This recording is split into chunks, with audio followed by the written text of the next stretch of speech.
कहने में तो आसान लगता है कि अगर एक बार हार गए तो दोबारा उठो और फिर से दौड़ लगाओ, दोबारा हार गए तो तीसरी बार फिर खड़े हो और ऐसे अनंत बार कोशिश करते रहो जब तक तुम कामयाब नहीं हो जाते। कहने में तो ये बहुत आसान लगता है, लेकिन जब बार बार हार होती रहे तो आखिरकार एक इंसान कितनी कोशिश करे, कहीं ना कहीं उसका मनोबल तो टूटेगा ही। लेकिन क्या कोई ऐसा फॉर्मूला भी है जो निरंतर चलते रहने के लिए हमें हिम्मत देता है? तो इसका जवाब है हाँ, और इसका जवाब आपको इस कहानी में मिलेगा। कहानी के अंत में आप देखेंगे कि कहां से एक इंसान को निरंतर प्रयास करते रहने के लिए हिम्मत मिलती है। जिस तरह मैं भगवान बुद्ध की कहानियों से आप सबको मोटिवेट करता हूं, वैसे ही आपका सिर्फ एक सब्सक्राइब करना मुझे मोटिवेट करता है। लेने और देने का ये सिलसिला चलता रहे, इसलिए इस चैनल को अभी सब्सक्राइब जरूर कर ले। तो चलिए कहानी शुरू करते हैं। भगवान बुद्ध के हजारों शिष्य थे। जब उनका एक शिष्य बुद्धत्व को प्राप्त हो जाता तो वो उसे किसी एक दिशा में भेजकर वहां के लोगों को जागरूक करने और ज्ञान देने के लिए भेज देते थे। बुद्ध का एक शिष्य बुद्ध के सानिध्य में 6 सालों से था। वो एक दिन महात्मा बुद्ध के पास आया और बुद्ध से कहा कि हे बुद्ध, मुझे आपके पास 6 साल हो गए हैं। मेरे बाद कितने शिष्य आए, उन्हें आपने इस बीच किसी एक दिशा में ज्ञान देने के लिए भेज दिया, लेकिन मुझे अभी तक नहीं भेजा। क्या मुझे अभी तक बुद्धत्व प्राप्त नहीं हुआ है? बुद्ध मुस्कुराए और बोले, ये तो तुम्हें खुद समझना होगा कि तुम्हें बुद्धत्व प्राप्त हुआ है या नहीं। शिष्य बोला, हे बुद्ध, आपने मुझे इन 6 सालों में जो भी उपदेश दिया है मुझे वो सब याद है। आपकी बताई एक एक बात मुझे याद है। आप मुझसे कुछ भी पूछ सकते हैं, मैं आपको हर उत्तर देने के लिए सक्षम हूँ। आप मुझे एक मौका तो दें ताकि मैं किसी भी दिशा में जाकर लोगों को आपके ज्ञान के बारे में बता सकूं। बुद्ध ने कहा, ज्ञान की बातों को याद रखने से कुछ नहीं होता जब तक आप उसे अपने आचरण में ना लेकर आओ। जब तक आप किसी चीज को अपने आचरण में नहीं लाएंगे तब तक आप दूसरों को नहीं कह सकते कि वो उसे अपने आचरण में लेकर आए। शिष्य ने कहा, जो भी हो कृपा कर मुझे एक मौका तो दें। आप मुझ पर भरोसा रखें, मैं सभी को अपने ज्ञान से प्रभावित कर सकता हूँ। मैं लोगों को ऐसी बातें बता सकता हूँ जिससे उनके जीवन में शांति आएगी और वो शांतिपूर्वक अपना जीवन जी सकेंगे। बुद्ध ने कहा, अभी तुम तैयार नहीं हुए हो। जब तुम तैयार हो जाओगे मैं तुम्हें खुद सही मार्ग पर जाने के लिए कहूँगा। शिष्य ने कहा, क्यों बुद्ध, आपने मुझे इन 6 सालों में इतना भी ज्ञान नहीं दिया जिससे मैं लोगों को प्रभावित कर सकूं? आखिरकार बुद्ध ने हार कर कहा, ठीक है, तुम पूर्व दिशा की तरफ चले जाओ।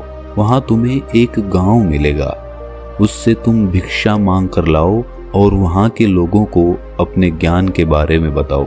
कल सुबह तुम वहां अकेले जाना और शाम को आकर मुझे बताना कि तुमने कैसे वहां के लोगों की मदद की। वो शिष्य ये सुनकर बहुत खुश हो गया और बुद्ध का आशीर्वाद लेकर वहां के लिए चल दिया। वो रात भर ज्ञान समेटता रहा।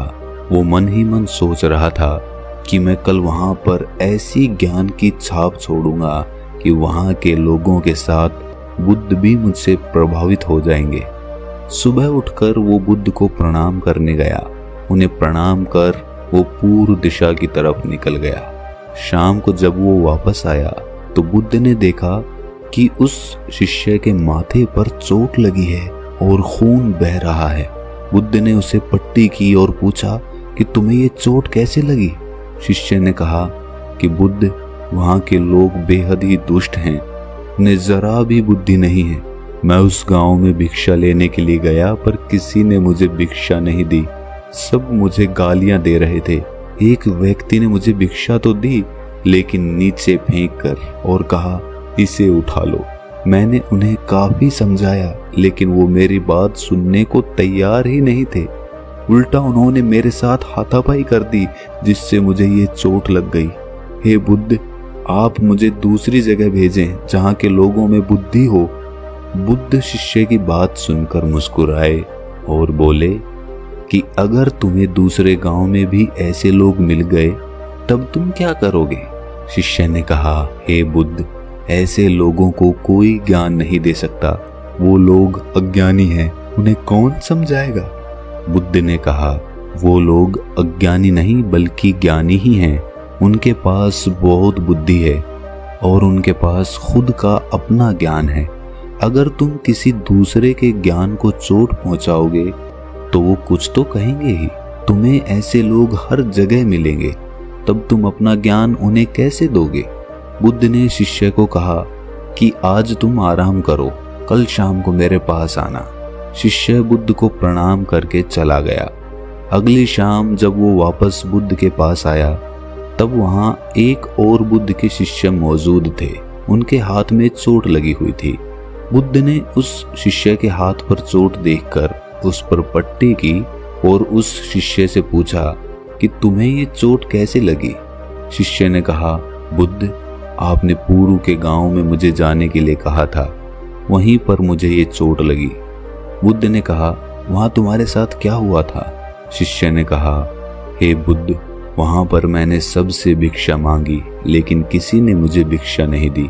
एक व्यक्ति ने मुझे भिक्षा दी लेकिन उसने भी जमीन पर फेंक कर कहा कि इसे उठा लो। मैंने चुपचाप उसे अपने पात्र में रख लिया और उसे कल्याण का आशीर्वाद दिया। तब उस आदमी ने मुझसे कहा कि आप बड़े ही अजीब आदमी हैं, मैं आपका अपमान कर रहा हूँ और आप मुझे आशीर्वाद दे रहे हैं।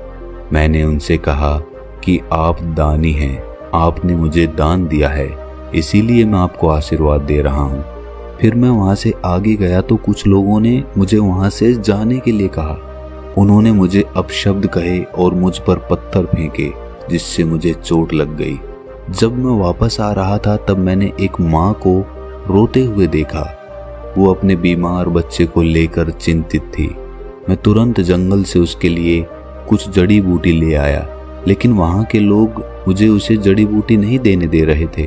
फिर मैंने उनसे विनती की कि वो मुझे उस बच्चे का इलाज करने दे। उसके बाद वो जैसा कहेंगे मैं ठीक वैसा ही करूँगा। फिर जिस व्यक्ति ने मुझे भिक्षा दी थी उसने गांव वालों को समझाया, तब उन्होंने मुझे उस बच्चे को जड़ी बूटी लगाने दी। उसके बाद वो बच्चा ठीक हो गया। फिर गांव वालों ने मुझसे उनके किए गए अभद्र व्यवहार के लिए क्षमा मांगी और मुझे धन्यवाद दिया। फिर मैं वहां से वापस आ गया। हे बुद्ध, मेरी आपसे एक विनती है। उस गांव के लोग बहुत भोले और सीधे साधे हैं। क्या मैं रोज उसी गांव में जाकर भिक्षा मांग सकता हूँ? ये सभी बात वो पहला शिष्य भी सुन रहा था। उसने ये सुनते ही बुद्ध के चरणों में गिरकर कहा, हे बुद्ध, मैं समझ गया हूँ कि अभी मैं उस लायक नहीं हुआ हूँ कि दूसरों को ज्ञान दे सकूं। बुद्ध ने कहा, हमें बाहर वैसे ही लोग दिखाई देते हैं जैसे हम भीतर से होते हैं। जब तक हम स्वयं को नहीं बदलते तब तक हम किसी को नहीं बदल सकते। खुद में परिवर्तन बेहद जरूरी है। कोई भी बात बताने से पहले उसे आचरण में लाना बहुत जरूरी है, क्योंकि खुद के आचरण में लाई हुई चीज को समझाना और बताना बहुत आसान होता है और उसे लोग बेहद आसानी से समझ पाते हैं। तो दोस्तों, आप सोच रहे होंगे कि इसमें निरंतर प्रयास करने का कौन सा मंत्र है, तो यहीं पर हमारी समझ काम आती है। इस कहानी में दो पात्र थे। दोनों पात्र वहां से चोट खाकर आए। एक पात्र उनको गालियां निकालने लगा, लेकिन दूसरा पात्र फिर से वहीं जाने के लिए कहने लगा। ऐसे ही जब हमारे जीवन में कोई कठिनाई आती है या फिर हमारा प्रयास विफल हो जाता है, तो या तो हम उससे मुंह मोड़ लेते हैं या उस काम को कभी करने की कोशिश ही नहीं करते हैं। लेकिन दूसरी तरह का पात्र उसी काम को करने का नजरिया बदल देता है। वो उसी नाकामयाबी में कुछ ना कुछ मोटिवेशन ढूंढ लेता है। जैसे एक नवजात बच्चा होता है, उसे शुरुआत में चलना नहीं आता है, वो बार बार चलता है, फिर गिर जाता है, वो फिर उठता है, फिर चलता है। उसके लिए वो गिरने का और चलने का एक खेल बन जाता है। उसके लिए वो मनोरंजन बन जाता है। उसको वो कोशिश नहीं लगती, उसको वो खेल लगने लगता है, क्योंकि उसके पास कोई दूसरी चीज करने को होती ही नहीं है। और हमारे पास करने को बहुत सारी चीजें होती हैं, इसीलिए हम जब एक चीज में असफल होते हैं तो हम दूसरी चीज की तरफ भागने लगते हैं। लेकिन अगर हम 100 जगह मिट्टी खोदने की बजाय एक ही जगह पर मिट्टी खोदते रहें तो एक दिन वो कुआं बन जाएगा और उसमें से पानी भी निकल आएगा। इस बात को अपनी गांठ बांध लो कि हर नाकामयाबी आपके लिए एक नया मनोरंजन लेकर आए, और अगली बार उसी काम को करने के लिए आप एक नया नजरिया लेकर आए। एक नए नजरिए से उस काम को देखने की कोशिश करें और फिर देखें कामयाबी आपके कदम चूमेगी।